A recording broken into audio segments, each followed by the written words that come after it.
بسم اللہ الرحمن الرحیم۔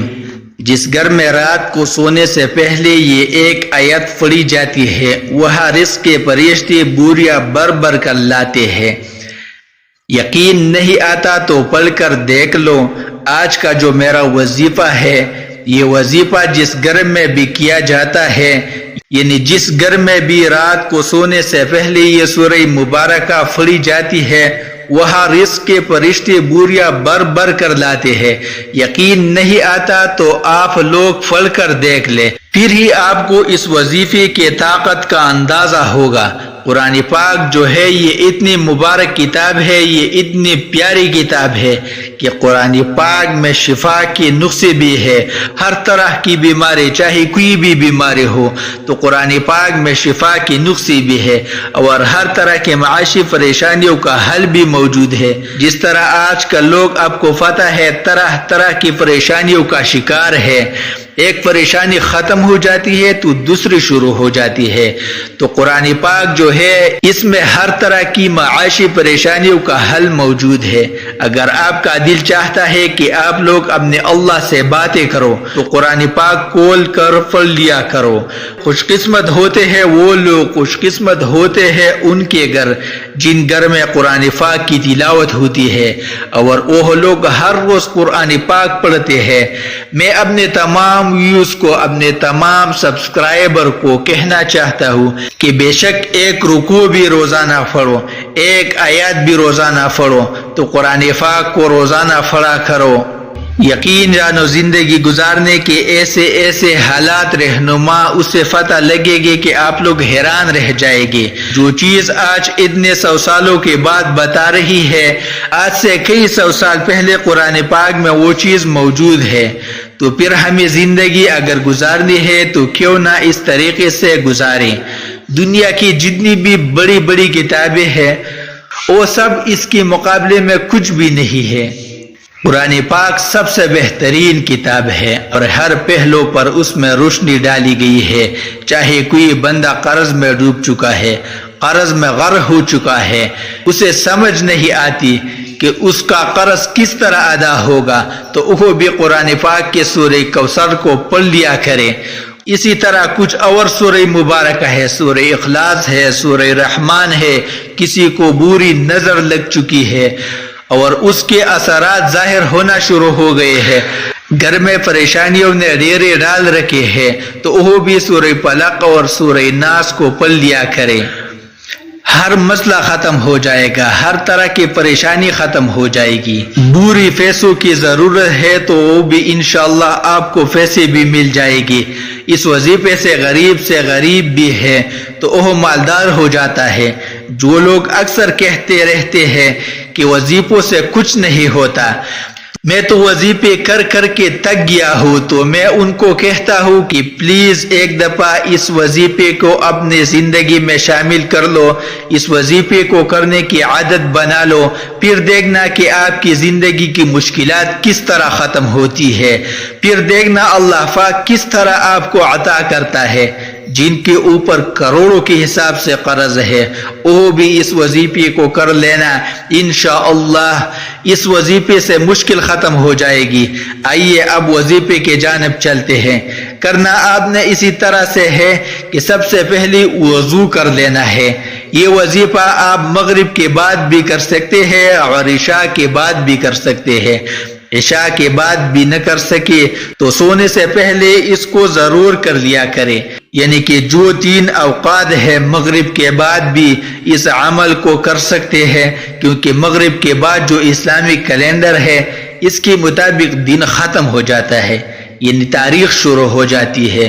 اسی طرح مغرب کے بعد اگر ہم اپنے کیلنڈر کو دیکھیں، جنوری فروری والا تو بھی دن ختم ہو جاتا ہے، رات شروع ہو جاتی ہے، تو مغرب کے بعد اس وظیفے کو کر لے، یا عشاء کے بعد کر لے، یا سونے سے پہلے کر لے، آسانی ہو گئی ہے آپ کے لیے، آپ کر سکتے ہیں۔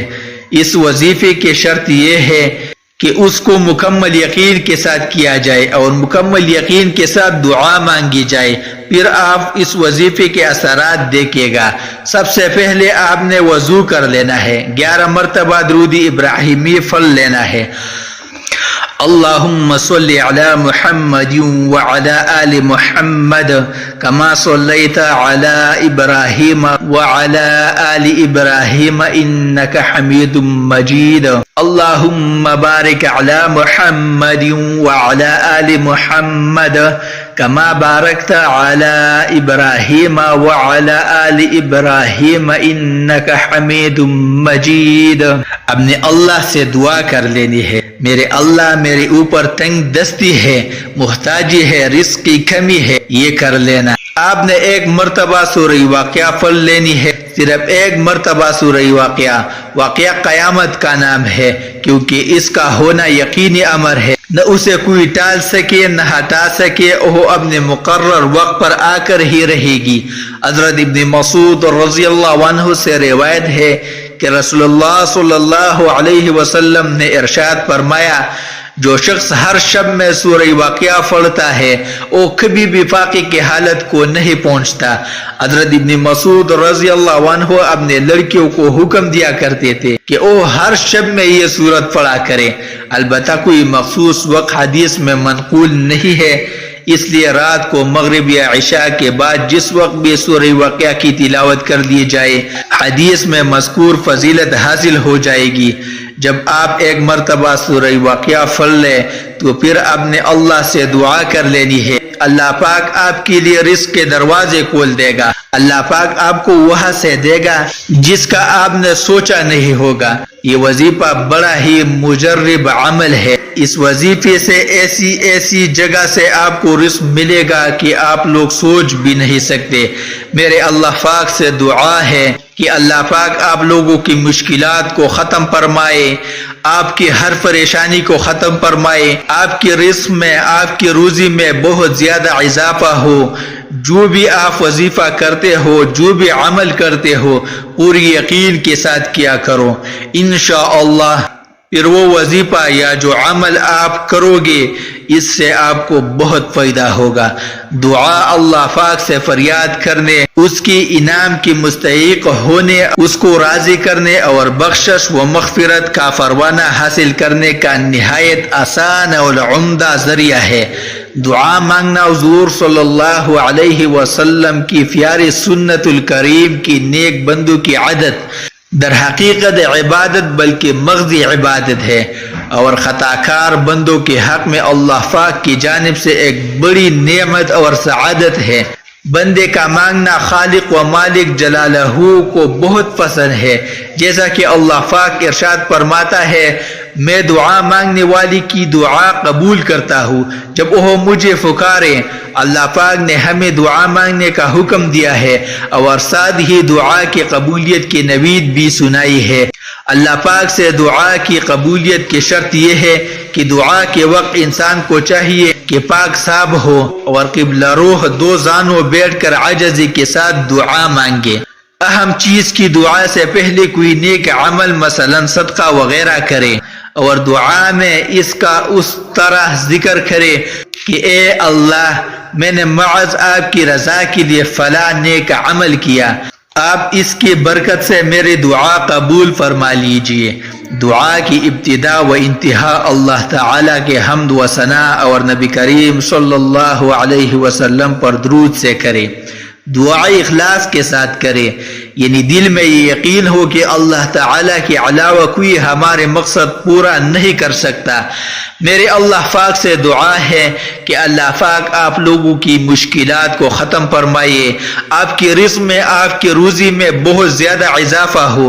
ہمیشہ اللہ پاک سے غربت سے پناہ مانگا کرے. اللہ پاک سے دعا کیا کرے کہ میرے اللہ مجھے غربت سے دور رکھنا، کیونکہ غربت ایک ایسی چیز ہے، تنگ دستی ایک ایسی چیز ہے کہ انسان کی جو عزت نفس ہوتی ہے وہ ختم ہو جاتی ہے. انسان کرتا کچھ ہے، اس پر بری فیصلے بھی ہوتے ہیں، گھر کا ماحول بھی خراب ہوتا ہے اور طرح طرح کی آزمائش بھی آتی ہے. اس لیے غربت سے پناہ مانگا کرو، محتاجی سے پناہ مانگا کرو. اللہ پاک راستے کھول دے گا.